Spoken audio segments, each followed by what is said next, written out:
In AD 22, the Han Dynasty founded by Wang Mang was in its 14th year. Droughts, locust plagues and famines struck repeatedly.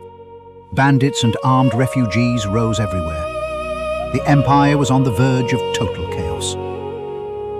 In Wancheng, the seat of Nanyang Commandery, young nobleman Li Yi resolved to seize the moment and rebel. His father was an official in the capital, while his elder brother was well versed in prophecy and portents. The two believed a prophecy was being fulfilled. The Liu shall revive, the Li shall assist them.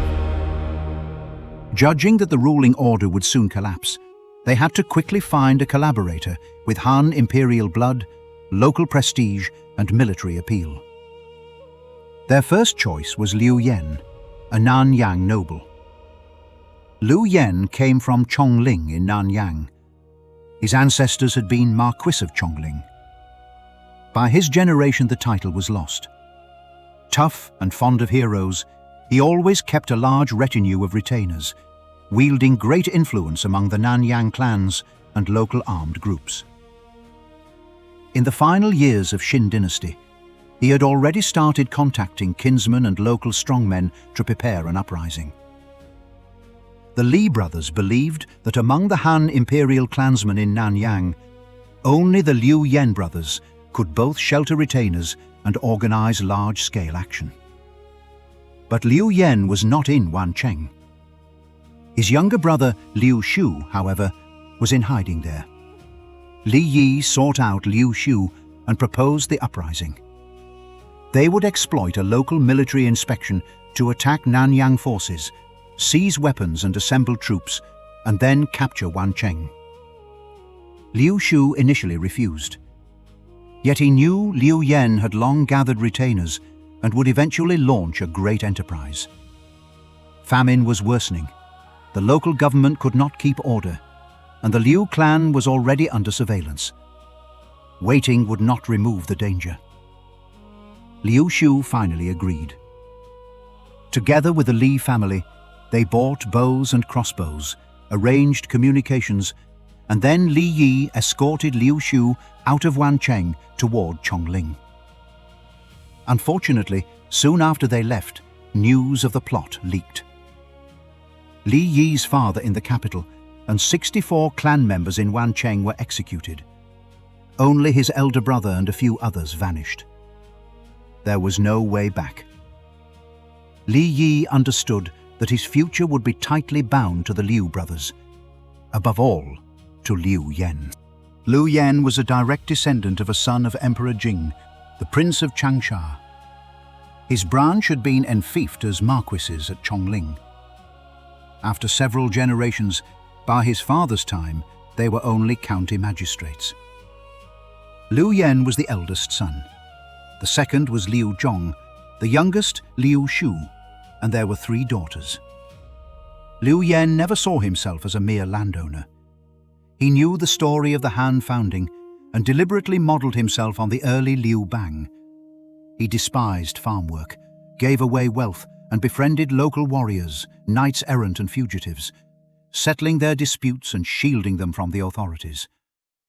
To him, land and grain were only tools to recruit men. His brother Liu Xiu, 10 years his junior, was the opposite. Liu Xiu calculated harvests, managed the fields, and carted surplus grain to market. He rarely joined his brother's gatherings.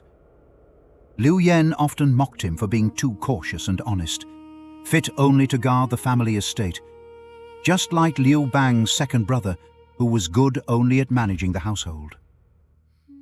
This comparison betrayed Liu Yan's ambition.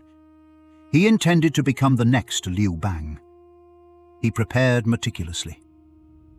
When the Lulin rebels' uprising began affecting the southern mountains of Nanyang, he judged that government rule was collapsing. He summoned his retainers and local heroes and publicly proclaimed his goal: restore the enterprise of Liu Bang, settle the fate of this age. Liu Yan then dispatched men to contact nearby forces and deliberately reached out to 2 sizable Lulin armies already in Nanyang, seeking their support. But to the Liu clan, who had lived in Chongling for nearly 2 centuries, this was not good news. Most clansmen's first reaction was to flee, not to support him. They feared collective punishment by the government, saying privately, "Liu Yan will get us all killed." Just as Liu Bang had been seen as a street enforcer and gang boss, Liu Yan, in his kinsman's eyes, had always been a troublemaker. Few believed he could beat Xin's local forces. The massacre of the Li family in Wancheng naturally reached Chongling. At this moment, Liu Xiu returned. He wore a red Han military officer's court robe and formal headgear, and entered Chongling leading Li Yi and the recruits. The hesitant clansmen were stunned.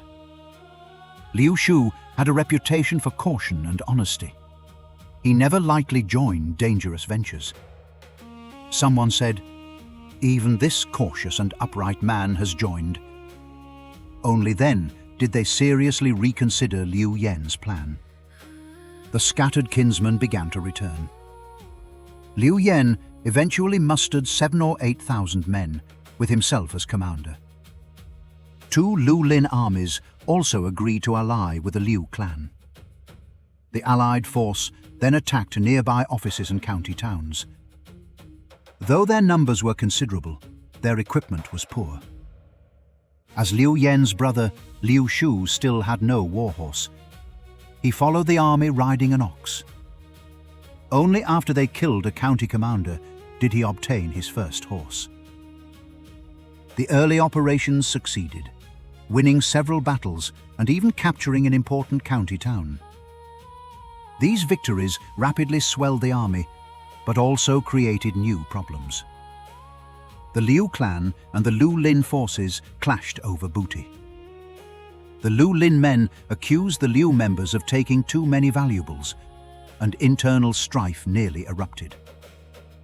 Liu Xiu gathered the spoils taken by his kinsmen and handed them all over, barely quelling the discontent. The allies then advanced toward Wancheng. After crushing the Li family's uprising, the Xin governor at Wancheng was prepared. Moreover, a central army dispatched by the Xin court now arrived near the city. A fierce battle ensued. Though Liu Yan's forces had grown, they lacked unified training and command. A heavy fog fell that day, preventing communication between units. Under the well-deployed Xin regulars, the rebel alliance suffered a crushing defeat. Another younger brother and a younger sister of Liu Yan were killed in the battle, and dozens of Liu clan members died. The first major engagement after the uprising ended with heavy casualties for the Liu family. This defeat nearly destroyed the fledgling coalition. But Liu Yan, like his ancestor Liu Bang, treated failure as routine and never considered giving up. At this point, another Lulin force of 5,000 arrived in Nanyang. Liu Yan visited their camp in person, and after lengthy persuasion, secured their allegiance. He reassembled the various units and attacked the Xin main force again. This time he avoided a head-on melee. He dispatched different detachments to approach the enemy camp from several directions.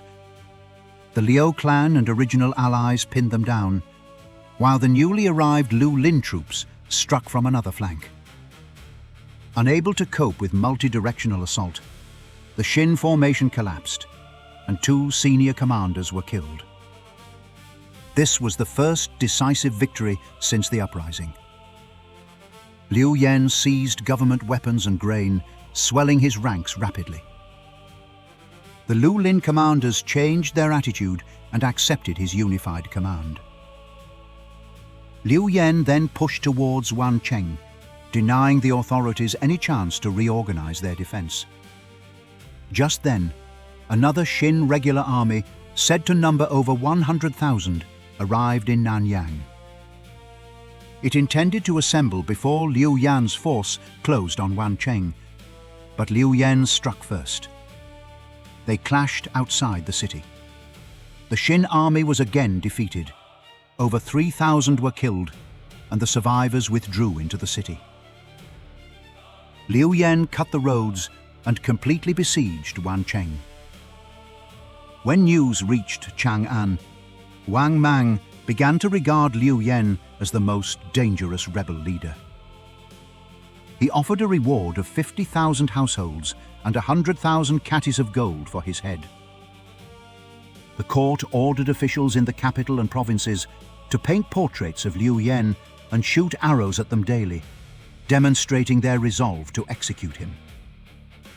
Liu Yan became the Han Dynasty's top wanted enemy, and his fame soared. At this juncture, the Allied commanders decided to enthrone a member of the Liu imperial clan to give the uprising the mantle of restoring the Han. Liu Yan, however, judged the time premature and opposed proclaiming an emperor immediately. He proposed that they first take the title of king, deferring the imperial decision until Wang Mang was defeated and all forces were consolidated. This proposal met fierce opposition from the Lulin commanders. What they truly feared was Liu Yan himself. He had his own clan forces, enjoyed prestige among people, and now, through successive victories, controlled the army. What they wanted was not a genuine emperor, but a puppet who could overshadow Liu Yan. They insisted on enthroning an emperor, even threatening force. In the end, Liu Yan gave way. The Lulin commanders chose a cousin of Liu Yan, Liu Xuan, to become the new Han emperor. Liu Xuan was also a descendant of the Prince of Changsha, but lacked Liu Yan's boldness and capability. At the time, he was serving only as a temporary general among the Lulin. In February of AD 23, Liu Xuan ascended the throne and changed the era name to Gengshi. At the enthronement ceremony, he sweated from nerves before the assembled officers, and when he raised his hand, he could not speak. Liu Yan did not gain supreme power. He was appointed Grand Minister of Education, nominally one of the highest officials in the new regime. But real control lay with the Lulin generals who had put Liu Xuan on the throne. Liu Yan had won the war, yet after victory, he lost the power to determine who ruled. After Liu Xuan's enthronement, the Allied forces continued to advance into Nanyang's counties. Xinye County had long refused to surrender. Lulin troops had attacked repeatedly but failed to breach its gates. When Liu Yan arrived with his army, the defending official immediately opened the gates. This further enhanced his prestige. Subsequently, Liu Xuan personally directed the assault on Wancheng. In May of AD 23, Wancheng fell, and Liu Xuan entered it, making it the new regime's capital. Liu Yan had earlier defeated the Nanyang regular forces and then presided over the siege. The Nanyang magnates, the Liu clan, and many Lulin soldiers all regarded him as the true military leader. A month later, Liu Yan's younger brother Liu Xiu won an even more astonishing victory at Kunyang, west of Wancheng. Wang Mang had conscripted troops from all provinces, boasting 1 million, but the force that actually reached Kunyang numbered over 400,000. The defenders inside numbered only a few thousand. Liu Xiu broke out at night with 13 horsemen, including Li Yi, raced to nearby counties to gather reinforcements, then returned with several thousand men and struck the enemy center. The Xin commander was killed, and the Kunyang garrison sallied out in coordination. Torrential rain swelled the rivers. Vast numbers of fleeing soldiers were trampled or drowned. The Battle of Kunyang destroyed Wang Mang's most vital central army and earned Liu Xiu independent fame. Yet at this moment, the most influential of the Liu brothers remained Liu Yan. Liu Xiu's victory did not ease the tensions within the coalition. Instead, it made the Lulin commanders more wary. Li Yi, who had started the uprising together with the Liu brothers, began to shift his loyalty to the new ruling clique. Liu Xiu sensed the change and warned Liu Yan that Li Yi could no longer be trusted. Liu Yan ignored the warning. The murderous intent soon surfaced openly. During one gathering, Liu Xuan picked up Liu Yan's sword and examined it repeatedly. At that very moment, one of Liu Xuan's trusted ministers presented a jade ring. In the political language of the time, the word for ring was homophonous with decision. Presenting a jade ring was a signal urging the ruler to make a decisive move. Liu Xuan held Liu Yan's sword but never dared give the order. After the gathering, Liu Yan's uncle came to him and warned, "Back at the Hongmen banquet, Fan Zheng repeatedly raised his jade ring to hint that Xiang Yu should kill Liu Bang. Today's gesture is surely not well-intentioned." Liu Yan merely laughed and made no reply. He obviously understood the Hongmen illusion.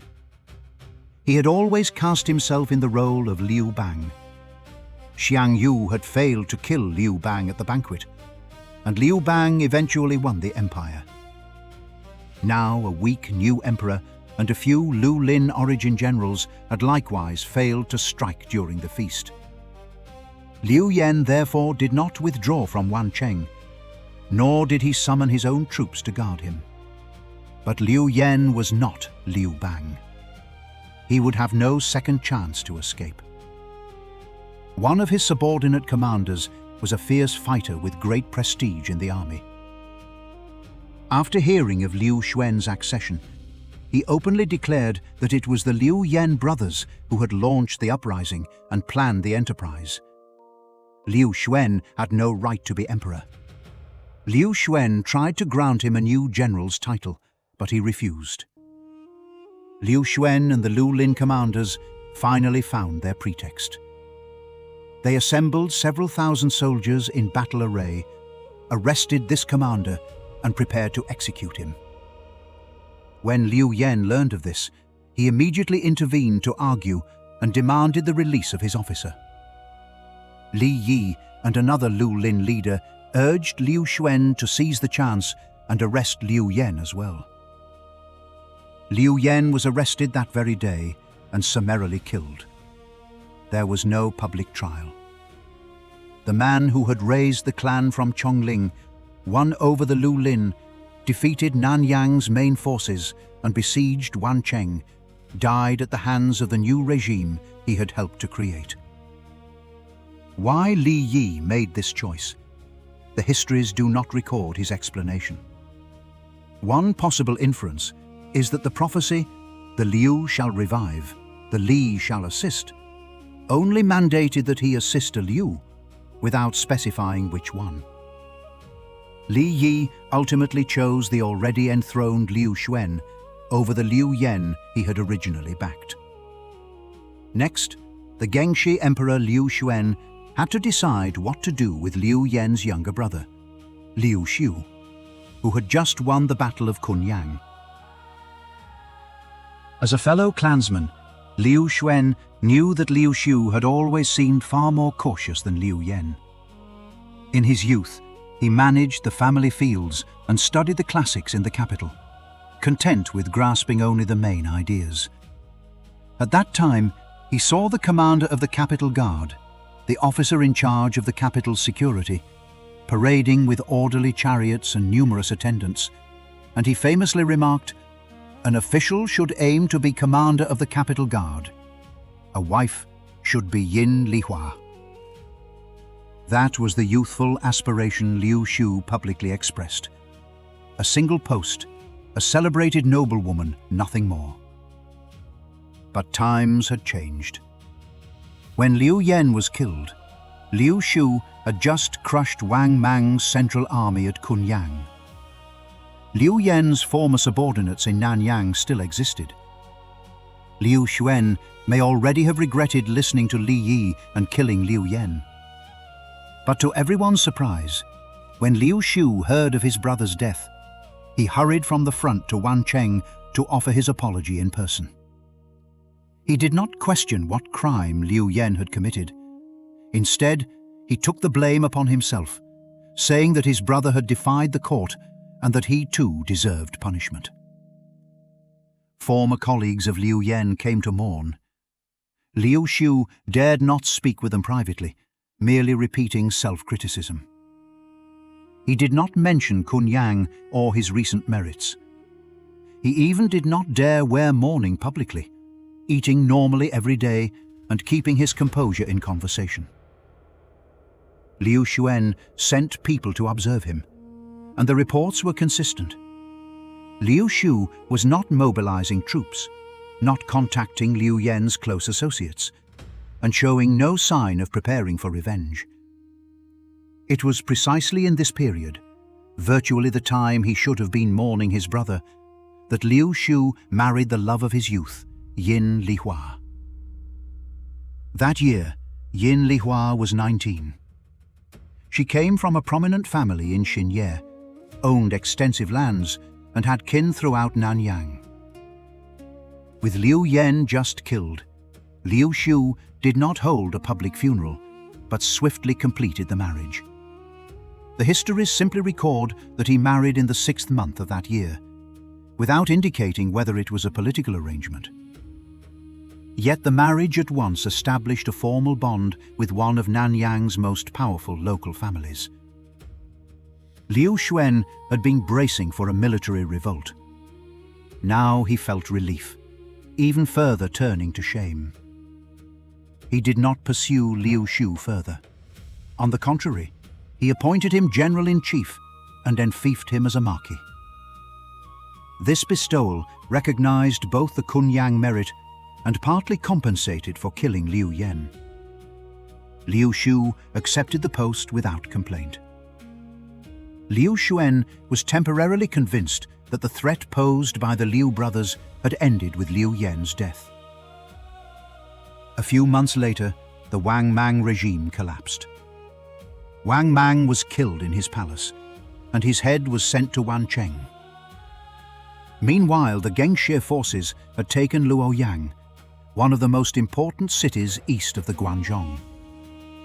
Liu Xuan appointed Liu Xiu acting superintendent of the capital region, sending him ahead to Luoyang to repair the palaces, restore government offices, and arrange the welcoming ceremonies. The plan was to move the court first to Luoyang and only later enter the Guangzhong region when the Chang'an palaces were restored, a process nearly identical to that of his ancestor Liu Bang 2 centuries earlier. During the restoration of Luoyang, Liu Xiu for the first time displayed abilities beyond the military. Most Gengxie commanders came from the Lulin bands. Even after entering the city, they kept their old mountain bandit dress and habits. Some wore only headscarves, with baggy garments resembling women's clothing, adorned with bright embroidery on cuffs and hems. Luoyang officials who saw them either laughed or fled in fear. Then Liu Xiu's staff arrived. Liu Xiu organized his subordinates according to old Han regulations, restored official document formats, divided responsibilities, and inspected roads, palaces, and public order. Every ceremony followed the former system. His subordinates wore formal caps and the robes of Han officials, carrying credentials and documents arranged by rank. Veteran officials who had lived through the late Western Han wept on the spot. "We never thought we would again see the dignity of Han officials." After Liu Xuan entered Luoyang, he soon realized that Liu Xiu's prestige had grown further. He could not kill him now, but he also did not want to keep him at the center. In the end, he granted Liu Xiu the titles General of the Vanquished Foe and Acting Grand Marshal, and ordered him to cross the Yellow River with the imperial credentials, to recover the commanderies north of the river in the name of the new central regime. In October of AD 23, Liu Xiu crossed the Yellow River and entered Hebei. He had no army of his own, only a small staff and one imperial tally. Wherever he went, he summoned officials, reviewed their performance, released prisoners caught up in harsh laws, and restored the old Western Han regulations. After years of warfare, the people of Hebei had seen too many armies that only requisitioned grain and killed. Liu Xiu's conduct gave them renewed hope. Officials and commoners along the road began greeting him with oxen, wine, and grain. When he reached Zhao territory, a local member of the imperial clan proposed a plan. The Red Eyebrows were then operating east of the Yellow River, said to number 1 million. The man suggested breaching the Yellow River dikes to flood the area where the Red Eyebrows were encamped.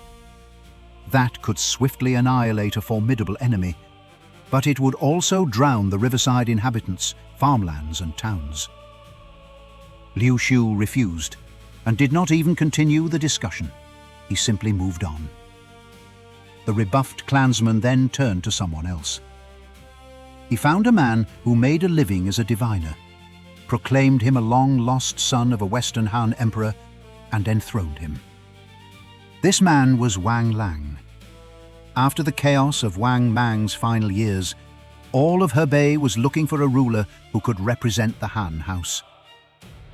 The story of Wang Lang's imperial pedigree, dressed up by these scheming clan forces, quickly won support.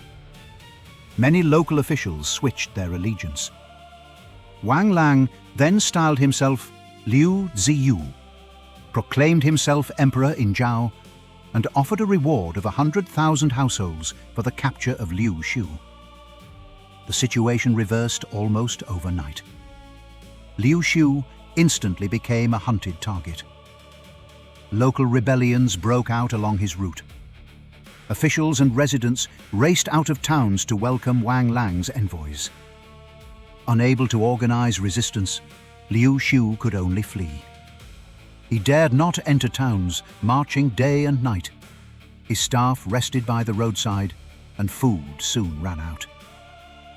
Most of Hebei had already recognized Wang Lang, and the Gengshe court was far south of the Yellow River. Just then he received word that one commandery seat still remained loyal to the Gengshe regime. Liu Xiu hastened there. The local governor opened the gates and gave him the first force he could actually command, just 4,000 men. Liu Xiu's counter-offensive began with these 4,000. He first captured nearby county towns, restored communications, and sent out proclamations to the surrounding commanderies. Several local officials arrived with their troops and clansmen. Liu Xiu did not probe their earlier fence-sitting, nor did he demand they immediately cede full control. Instead, he acknowledged their existing status and incorporated them into a joint command. The number of his adherents quickly swelled to tens of thousands. Liu Xiu continued to press north, taking cities that refused to submit while calling up local standing troops. He sent envoys to the northern border commanderies. Their cavalry had long fought the northern nomads and were the best troops in Hebei. The governors of 2 commanderies eventually decided to support Liu Xiu and dispatched elite horsemen south to join him. The Gengshe court also sent an army to suppress Wang Lang. Previously independent local administrations, clan militias, border cavalry and central forces began to coalesce around Liu Xiu. They were willing to obey him not just because of Kunyang. During his flight, Liu Xiu had not abandoned his scattered staff. After gaining troops, he did not take revenge on commanderies that had gone over to Wang Lang. He allowed local officials to continue governing their areas and enabled troops of disparate origins to fight under a single plan. Each addition made his forces more complex, but they did not fragment. In the spring of AD 24, Liu Xiu began advancing on Wang Lang's capital. His vanguard was ambushed and lost all its baggage. Liu Xiu rallied the survivors, personally counter-attacked and recovered the supplies. After the northern border cavalry arrived, he led them to defeat tens of thousands of reinforcements summoned by Wang Lang and finally completed the encirclement. In May, the city was stormed, and Wang Lang was killed while fleeing. In Wang Lang's palace, Liu Xiu seized thousands of letters. They had come from local officials, detailing their secret dealings with Wang Lang, as well as attacks and slanders against Liu Xiu. His subordinates expected him to settle accounts by the list. Instead, without even looking at them, he burned all the letters publicly, saying only, "Let those who are still uneasy be at ease." When news reached Luoyang, Liu Xuan enfeoffed him as king of Xiao and ordered him to hand over his army and return to the capital. Liu Xiu declined, citing that Hebei was not yet fully pacified. He continued to act in the Gengshe regime's name, but independently appointed generals, requisitioned troops, and handled local affairs. Liu Xuan could no longer directly control him. Hebei still contained numerous armed groups, ranging from several thousand to hundreds of thousands, without fixed territory and living by plundering grain. Liu Xiu first tackled the strongest, the Tongma army. Rather than seeking an immediate decisive battle, he built fortified camps, refused challenges, and cut off their grain supply. After over a month, the Tongma forces ran out of food and began retreating at night. Liu Xiu pursued and shattered their main body. Another group that came to join the remnants was also defeated. Hundreds of thousands surrendered in succession. Liu Xiu did not confiscate their weapons or detain their leaders. He ordered the surrendering troops back to their camps to reform their ranks. Then, with only a handful of cavalry, he went from camp to camp inspecting the units. Seeing him enter their formations, they said to one another, "King of Xiao treats us with utter sincerity. How can we not die for him?" Afterwards, Liu Xiu distributed the surrendered soldiers among his various commanders, granting the former leaders noble titles. With this reorganization, the troops he could mobilize grew to several 100,000. People began to call him the Tongma Emperor, a title Liu Xiu did not proclaim himself, but one that showed the outside world already regarded him as an independent ruler. Next, he began competing with the Gengshe regime for control of Luoyang. Liu Xuan had already taken the Gengshe court from Luoyang into the Guangzhong region. The defense of the city was entrusted to 300,000 Gengshe troops and Li Yi. After Liu Yan's death, Li Yi had sided with Liu Xuan and the Lulin chiefs. Now that the Gengshe regime was growing increasingly chaotic, Li Yi again sought a way out. Liu Xiu stationed a key general on the north bank of the Yellow River to control the fords and nearby commanderies. Li Yi secretly wrote to him, recalling how he had once risen in arms together with Liu Xiu and sworn a life-or-death pact, hinting that he was willing to cooperate with the Hebei side. Thereafter, as Liu Xiu's forces pushed towards Luoyang's outskirts, Li Yi repeatedly avoided battle. He even closed the city gates and refused to rescue Gengshe units under attack, allowing over a dozen county towns and many local armed bands south of the Yellow River to surrender. The frontline commander forwarded Li Yi's secret letter to Liu Xiu. Liu Xiu neither accepted his covert surrender nor kept his secret. Deliberately, he made the letter public, letting another Gengshe commander inside Luoyang know that Li Yi was secretly communicating with Hebei. Enraged, the man promptly had Li Yi assassinated. After Li Yi's death, mutual suspicion spread among the city's various units, and more people surrendered. Liu Xiu's army on the north bank continued to capture passes and county towns, gradually closing in on Luoyang. At the same time, the Gengshi regime itself began to disintegrate. After Liu Xuan moved to Chang'an, the Lulin commanders fought among themselves for power, and local officials acted independently. The Red Eyebrows were advancing into Guangzhong, and other Liu imperial clansmen were setting up their own regimes. The area under Liu Xiu's control in Hebei became one of the few regions still capable of conscripting soldiers, collecting grain, and maintaining administrative order. His subordinates now constantly urged him to assume the imperial title. Liu Xiu initially refused, still using the title Prince Xiao and not publicly abandoning the Gengshi era name. Only when frontline commanders reported that the Gengshi regime had lost the ability to command the realm, and that the Hebei commanderies would no longer obey Chang'an, did the assembled commanders again demand that he establish a new central government. In June of AD 25, Liu Xiu set up an altar in southern Hebei and made sacrifices to heaven and earth. In his accession proclamation, he listed not his imperial bloodline, but what he had already accomplished: defeating Wang Mang's main force at Kunyang, eliminating Wang Lang, winning over the Tongma army, and pacifying Hebei. After his officials urged him 3 times, Liu Xiu accepted the imperial title and changed the era name to Jianwu. He kept the dynastic name as Han.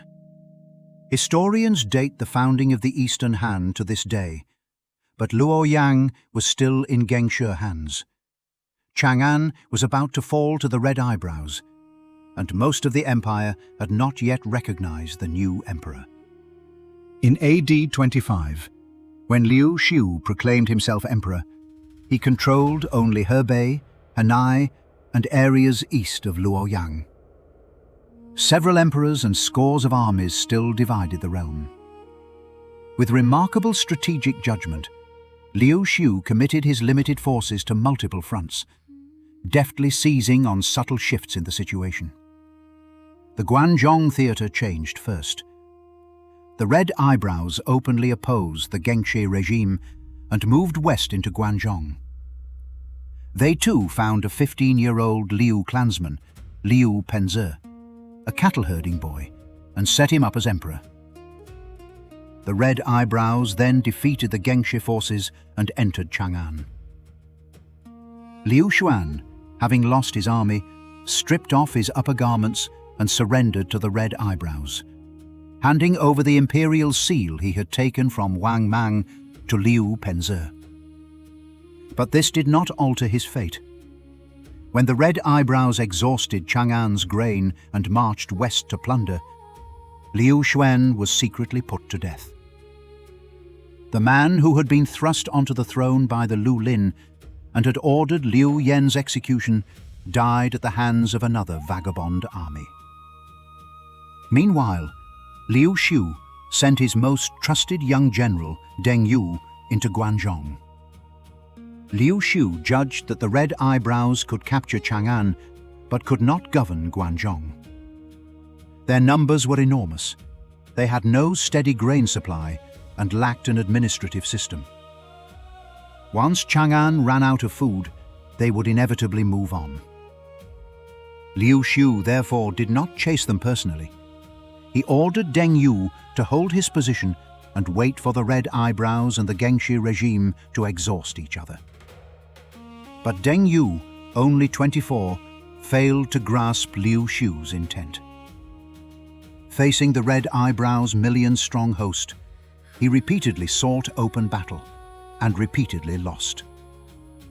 Liu Xiu several times ordered him to halt the pursuit, preserve his forces and bide his time. Deng Yu did not fully comply and suffered yet another defeat.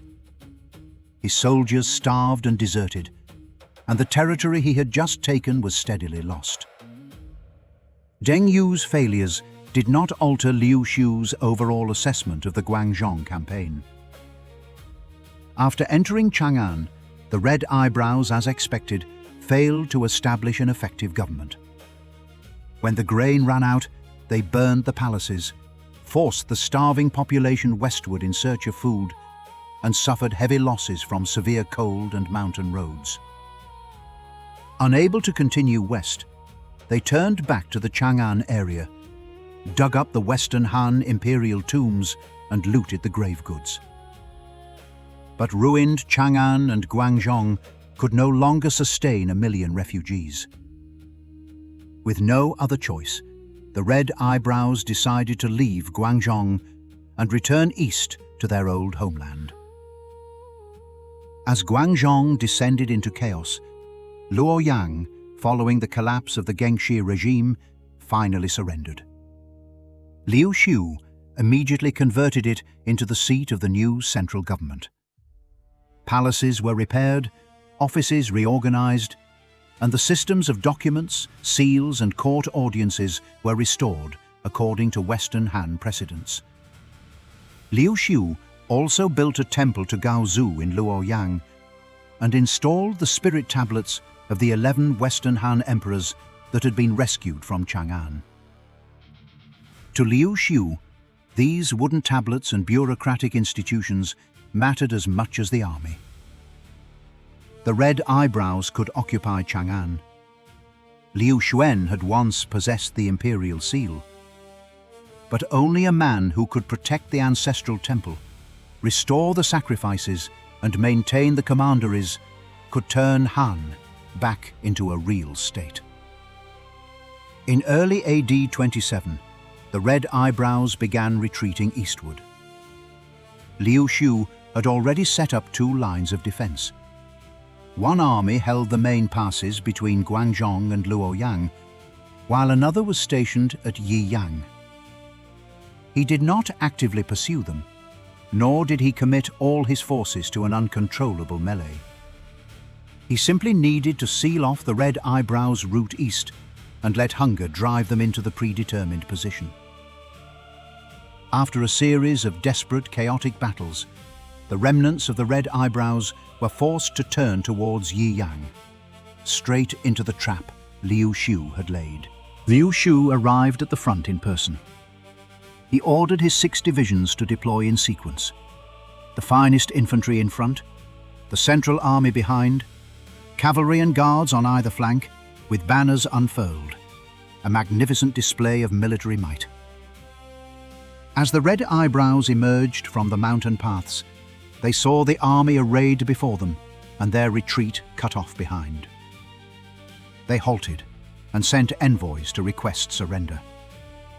Liu Penzei's elder brother, Liu Gong, appeared before Liu Xiu and asked, "The Red Eyebrows still have 1 million followers. Liu Penzei intends to bring them all to surrender. How will your majesty treat them?" Liu Gong was deeply uneasy. The Red Eyebrows had destroyed Chang'an and, worse, looted all the Han imperial tombs, an outrage no Han son of heaven could forgive. Liu Xiu answered, "Let you not die." The Red Eyebrows leaders and Liu Penzei stripped off their upper garments, bound their hands behind their backs, and came to the Han camp. They presented the Imperial Seal, along with the sword and jade disc Liu Xuan had used. Liu Xiu kept his word. He did not harm the surrendered Red Eyebrows, but ordered cooks to prepare meals so that the starving hundreds of thousands could eat their fill. The next day, Liu Xiu reformed his army on the riverbank and let the Red Eyebrows watch. He asked Liu Penzei, "Do you think you deserve to be executed?" The boy answered, "By the crime I should die. I only hope your majesty will mercifully pardon me." Liu Xiu laughed and said, "You are truly clever. Our Liu family indeed produces no fools." He then asked several Red Eyebrows chieftains whether they regretted surrendering. If they did, they could return to their camp, reorganize their forces, and the two sides could fight a decisive battle. The chieftains kowtowed and answered that they had already decided to submit before leaving Chang'an.